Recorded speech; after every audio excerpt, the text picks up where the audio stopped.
जय हिंद दोस्तों, नमस्कार। चाहे 1 लाख का लोन हो, 10 लाख का लोन हो या फिर 50 लाख का ही क्यों ना लोन हो, किसी भी लोन के अंदर नहीं होगी कोई भी लीगल कार्रवाई और सभी में मिलेगा हर एक में सेटलमेंट का ऑफर।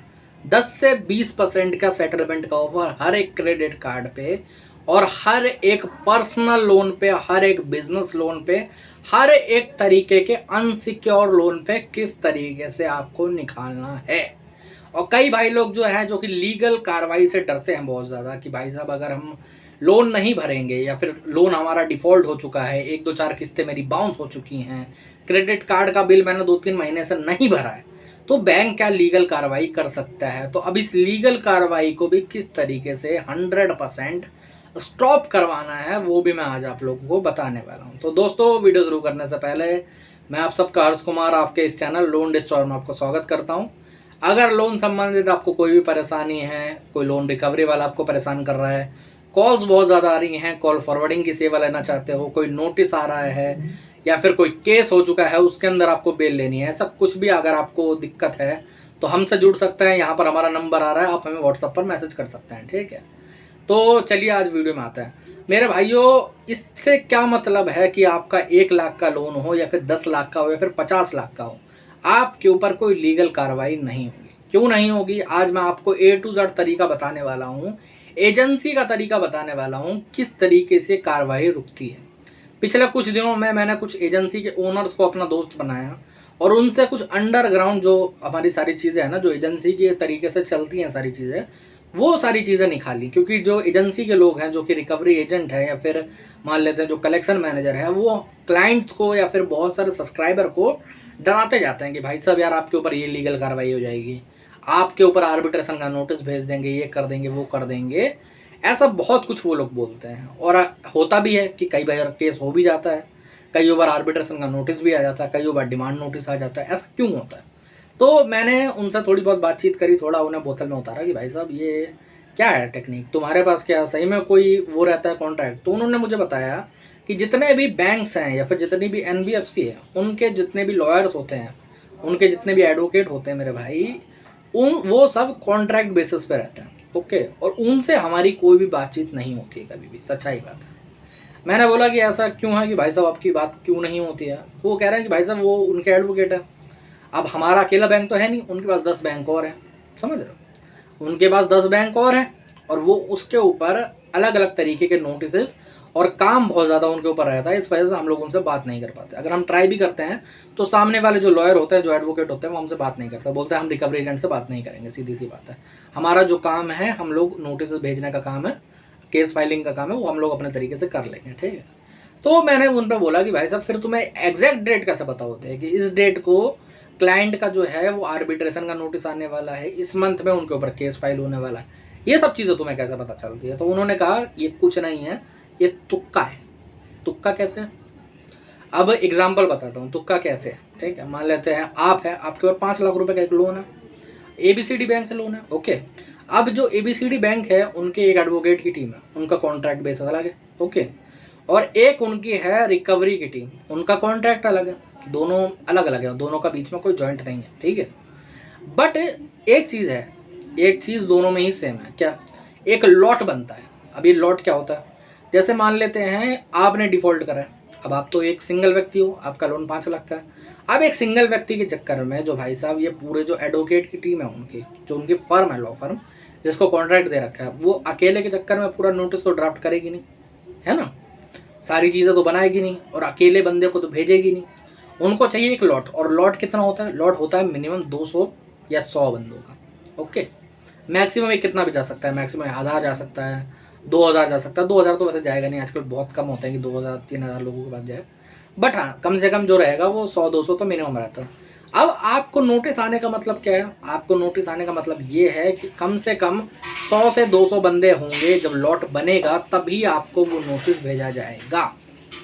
अभी जो एजेंसी है, इनको पता चल जाता है कि यार इस मंथ में, जैसे मान लेते हैं अप्रैल के मंथ में या फिर मई के मंथ में या फिर जुलाई के मंथ में, ओके, इस मंथ में 200 बंदों का लॉट बन जाएगा या फिर इस मंथ में 100 बंदों का लॉट बन जाएगा। तो इसीलिए जितने भी लोगों के पास वो फ़ोन करते हैं, जितने भी घर पे वो विजिट करते हैं, उनको अलग अलग तरीक़ों से डराते हैं कि आपका इस महीने में नोटिस इशू हो जाएगा, आपको आर्बिट्रेशन का नोटिस हो जाएगा, आपके ऊपर केस फाइलिंग हो जाएगी। अब हाँ, केस फाइलिंग पे आ जाता है, केस फाइलिंग में भी लॉट होता है। हाँ मेरे भाई, केस फाइलिंग में भी लॉट होता है। जैसा मान लो एक बैंक का है ABCD बैंक, ओके, उनको कलकत्ता में केस फाइल करना है, ओके। वैसे इसमें थोड़ा अलग होता है, इसमें सिस्टम कैसा अलग होता है। अब कई भाई लोग बोलेंगे कि सर जैसे मैं मुंबई का हूँ और मेरा दोस्त बेंगलोर का है, तो क्या दोनों का केस मुंबई में कलकत्ता में होगा? ऐसा नहीं है, हो सकता है वो घुमा दे थोड़ा, बेंगलोर वाले का जयपुर में कर दें, आपका कलकत्ता में कर दें, या फिर आपका जयपुर कर दें या आपके दोस्त का कलकत्ता कर दें, क्योंकि इनकी अलग अलग कनेक्शन रहता है, ठीक है। अब ऐसे में इसको किस तरीके से रोका जा सकता है? क्या एजेंसी वालों से बात करके, रिकवरी एजेंट से बात करके, कलेक्शन मैनेजर से बात करके हम लोग नोटिस या फिर केसेस रुकवा सकते हैं? The answer is no, fucking no. मैं एक्चुअली बता देता हूँ क्यों। क्योंकि इनके हाथ में कुछ भी नहीं है, ये आपको एक सिंगल नोटिस नहीं भेज सकते। ऐसा कई बार हुआ है कि मैं सीधे भाई साहब क्लाइंट के बिहाफ पे बात करता हूँ कॉल पे, और रिकवरी एजेंट को सीधे धमकी देता हूँ कि यार एक की जगह 10 नोटिस भेज, वो लोग नहीं भेज पाते, समझे? ऐसा क्यों? क्योंकि वो बना नहीं रहे हैं, उनके पास कोई राइट्स नहीं है आपको नोटिस भेजने के। वो खाली आपको कॉल करके परेशान कर सकते हैं, आपको मेंटली टॉर्चर कर सकते हैं कि मैं आपको मेंटली टॉर्चर करूँगा, फिर शायद हो सकता है थोड़ा पैसा दे दे, वो थोड़ी बहुत कमीशन बन जाए, एक किस्ती दे दे, क्या पता। तो अब लीगल को हम किस तरीके से रोक सकते हैं? अब देखो, जब एडवोकेट को उनका जब लॉट बनेगा, जब भी बने, आज बने या 1 महीने बाद बने, 2 महीने बाद बने, कईयों का 6-6 महीने बाद बनता है, समझ रहे हो? जैसे मान लो एक छोटी लॉ फर्म को दे रखा है, अब उनके पास लिमिट जो है 500 की है, भाई साहब 500 से नीचे आपको नहीं भेजना नोटिस। अब वो 500 कस्टमर होने में 6 महीने लग गए, समझे? तो 6 महीने के बाद ही सबको नोटिस इशू होगा। क्या वो वैलिड होगा कि जो 6 महीने के बाद आएगा? हाँ, जो डेट पे आपको रिसीव हुआ तब से वैलिड होता है, ठीक है। अब आपको कोई भी नोटिस रिसीव हो, ठीक है, जो मेन कुछ नोटिस है, वैसे 3 उनका मैं नाम बता देता हूँ। आपको कोई प्री कॉग्निजेबल समन रिसीव हो रहा है, आपको कोई सेक्शन 25 से चेक बाउंस के अंदर कोर्ट का समन इशू हो रहा है, कोर्ट से आता है, वो एडवोकेट से नहीं आता, फाइलिंग अगर हुई होगी केस की, वो रिसीव हो रहा, तो ठीक है। या फिर अगर उससे उन तीनों से पहले आपको हमेशा आपका नोटिस इशू होगा, ठीक है। इन दिनों से पहले आपको हमेशा नोटिस इशू होगा। आप लोग चाहो तो अगर इशू हो चुके हैं तो आप पहले चेक करवा सकते हो, ठीक है, कि मेरे को पहले नोटिस आया था। अब उन नोटिस को आपको खाली नहीं छोड़ना, जी हाँ, चाहे तो सेक्शन 25 का हो, चाहे चेक बाउंस का हो, चाहे आर्बिट्रेशन का हो, चाहे कोई डिमांड नोटिस हो, चाहे कोई रिकॉल नोटिस हो, उनको खाली नहीं छोड़ना। आपको हमेशा उनके ऑब्जेक्शंस, आपको उनका रिप्लाई हमेशा देना है। अब मैं एक लाइव एग्जांपल देता हूँ सेक्शन 25 का, ठीक है। अब मान लेते हैं 2 कस्टमर्स का मैं एग्जांपल भी दे देता हूँ आप लोगों को, ठीक है। मान लेते हैं एक कस्टमर है A और एक कस्टमर है B, ठीक है। ये वैसे क्लाइंट है, मैं उनका नाम नहीं ले रहा, ठीक है। इन्होंने क्या करा था मैं बताता हूँ। जो A वाला है उसको तो जब नोटिस रिसीव हुआ सेक्शन 25 का, तब वहाँ पर रिप्लाई दिया गया, वहाँ पर पूरा बताया गया कि दिक्कत क्या है, परेशानी क्या है, एक प्लान बताया गया कि मैं इतने में सेटलमेंट कर सकता हूँ, ये सारी चीज़ें। तो जो उनका केस होगा वो सेटलमेंट की जो टीम होती है ना, जो आगे टीम होती है, उसको एक्सलेट कर दिया जाएगा कि आप सेटलमेंट ऑफर निकलवा के दो इसके लिए, ठीक है। जो भी हो, आपका 5% है, 10% है, आपका 15% का ऑफर आप दे सकते हो, उतना ही मेंशन करवाओ, कोई दिक्कत नहीं, वो लोग आगे भेजेंगे तो कम से कम, है ना। बट जो बंदा उस नोटिस को फुल्ली तरीके से इग्नोर कर रहा है, उसका क्या होगा? तो उस नोटिस को इग्नोर करने का मतलब है सिंपली कि हाँ, बैंक को एक वो दे देना कि भाई साहब ये बंदा जो है वो रिप्लाई नहीं कर रहा, वो कोर्ट की अवमानना कर रहा है, तो उसके ऊपर केस फाइलिंग हो सकती है। अब जो बंदे ने किसी भी नोटिस का रिप्लाई दिया होगा, किसी भी नोटिस का ऑब्जेक्शन दिया होगा, तो वहाँ पर जब पिटीशन लगाई जाती है ना, तो ऑब्जेक्शन भी लगाना पड़ता है, रिमाइंडर भी लगाना पड़ता है कि भाई साहब इस बंदे ने कोई रिप्लाई दिया था आपको, वहाँ पर वो रिप्लाई चिपकाना पड़ता है कि हाँ ये रिप्लाई आया था, इन्होंने इतना सेटलमेंट की बात करी थी। तो अगर मान लो हियरिंग लगती भी है आपकी, तो वहाँ पर सीधे कह दिया जाएगा कि सेटलमेंट कर लो, ख़त्म करो इस काम को, समझ रहे हो? कोई बड़ी बात नहीं है, कोई ये ऐसा कोई ऑफेंस नहीं है मेरे भाई कि आपके ऊपर सीधे आपको जेल हो जाएगी, आपको फांसी लटका दिया जाएगा, ऐसा कुछ नहीं है। बेलेबल ऑफेंस है, इसके अंदर ज़्यादातर तो केस भी फाइल नहीं होता है। क्यों नहीं होता है? क्योंकि अगर आप नोटिस का रिप्लाई दे रहे हो, वहाँ पर जा रहा है, नोटिस में दिख रहा है कि यार ये बंदा इतने महीने के बाद, राइट ऑफ के बाद या फिर जब भी है 5 से 10% या 20%, 40% पे सेटल करने को तैयार है, वहाँ पर ख़त्म करना चाहता, तो फिर वो लोग केस फाइल क्यों करेंगे?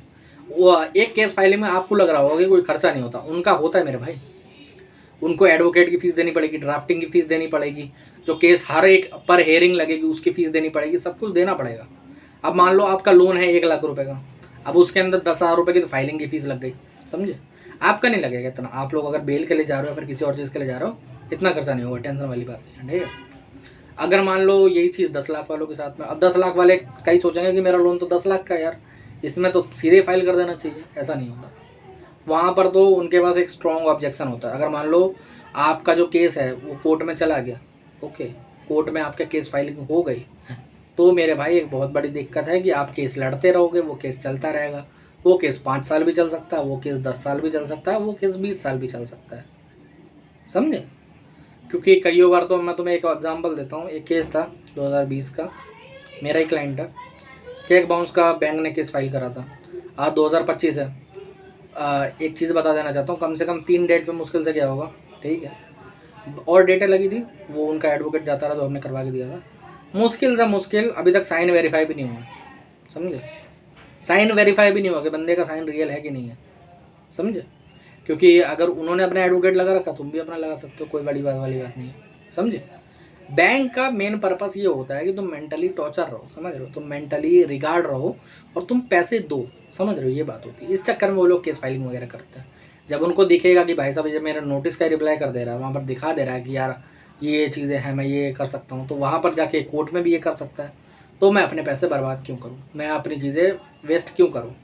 तो इसीलिए अगर आपने अपने नोटिस के अंदर सेटलमेंट का क्लॉज दे रखा है, एक अमाउंट बता रखा है कि मैं 10 से 20% के अंदर सेटल करूँगा, या 20 से 30 के अंदर करूँगा, या फिर आपका जो भी मानो यार, आपको जितना जल्दी ख़त्म करना है, नहीं मैं इतने में सेटल करूँगा, मेरा बजट इतना है, तो मेरे भाई ये लोग सबसे पहला ऑप्शन ये देखेंगे कि आपका लोन सेटल करवाएंगे, और कुछ नहीं है।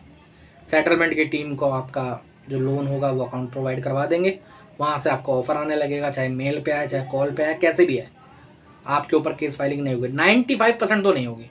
अगर तुमने नोटिस का रिप्लाई करा तो 95% आपके ऊपर कोई केस फाइल नहीं होगा।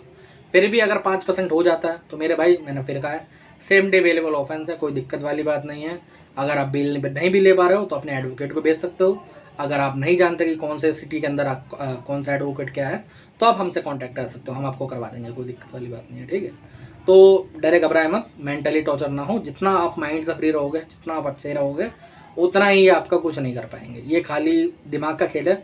आपको टॉर्चर करना चाहते हैं, आपको परेशान करना चाहते हैं, आपको मेंटली हैरेस करना चाहते हैं, ताकि बंदा पैसा दे कैसे भी करके, समझे। और आपको मेंटली हैरेस नहीं करना। मैं आप लोगों को एक चीज़ बता देना चाहता हूँ, एक आप लोगों को स्टोरी सुनाना चाहूँगा, थोड़ा वीडियो लंबा हो जाएगा बट सुन लो, ठीक है।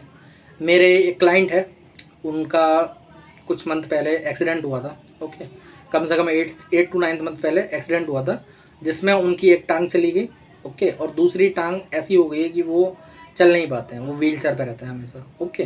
घर में भी अकेले हैं बेचारे, लोग काम पे चले जाते हैं, वो बैठे रहते हैं सुबह से शाम तक, समझ रहे हो। घर वाले जैसे तैसे करके खर्चा वर्चा चला रहे हैं। पहले उनकी जॉब अच्छी थी, पहले बहुत अच्छा काम कर लेते थे, अभी थोड़ा फ्रीलांस वगैरह पे वर्क करते हैं तो थोड़े बहुत पैसा हो जाते हैं, समझ रहे हो। बट लोन इनके ऊपर बहुत ज़्यादा हो गए थे तो भर नहीं पाए। बट वो मेंटली, वो पैरों से तो एक तरीके से बीमार है ना।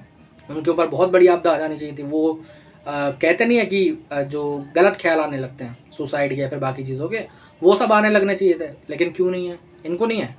इन पे जब मैं बात करता हूँ तो वो बोलते हैं सर मेरे को कोई टेंशन नहीं है, कोई बात नहीं, एक्सीडेंट हुआ, पैर गए गए, कोई बात नहीं है, उसमें मेरी गलती नहीं थी तो मैं कुछ नहीं कर सकता, सीधी सी बात है। बट ये जो रिकवरी वाले आ रहे हैं, इनसे मैं डरूंगा, घबराऊंगा, अपनी फैमिली वालों को परेशान करवाऊंगा, या फिर कोई नोटिस वगैरह आएगा उसकी टेंशन अपने घर वालों को दूंगा, तो वो लोग परेशान होंगे, उसमें मेरी गलती होगी, मैं वो गलती नहीं लूँगा अपने सर पे, समझ रहे हो। तो इसीलिए ऐसे लोगों की तरह बनो, मेंटली स्ट्रांग। वो बंदा मेंटली स्ट्रांग है, वो फिजिकली कुछ नहीं कर सकता, उसे चाहो तो कोई पीट के चला जाए, वो क्या कर लेगा बेचारा यार, दोनों टांग से नहीं है सही, क्या कर लेगा, है नहीं। बट उसको अपने राइट्स पता है, उसको अपने अधिकार पता है, वो मेंटली टॉर्चर नहीं है, उसको मेंटली हैरेसमेंट फील नहीं होती है। क्यों? क्योंकि वो फील करना ही नहीं चाहता। उसे पता है कि मेरा कुछ नहीं होने वाला, मेरे को कोई दिक्कत नहीं होगी, समझे। तो आप लोगों को भी उनकी तरह बनना, समझ लो। किसी दिन होगा तो शायद मैं जहाँ तक चाहूँगा तो वीडियो के अंदर एक उनका वो लाऊंगा, ठीक है, एक जो शॉर्ट क्लिप है उनकी लाऊंगा और आप लोगों को दिखाऊंगा, ठीक है। बट बंदा राज़ी नहीं होता है, नाम लेने से भी मना करता, दिक्कत ये है, तो इसलिए मैं नहीं कर पा रहा, ठीक है। और दोस्तों फिर आज के वीडियो में इतना ही। अगर वीडियो अच्छा लगा हो तो चैनल को सब्सक्राइब कर लेना। अगर हमसे जुड़ना चाहते हो तो यहाँ पर नंबर आ रहा है, व्हाट्सएप पर मैसेज कर सकते हो, ठीक है। जय हिंद।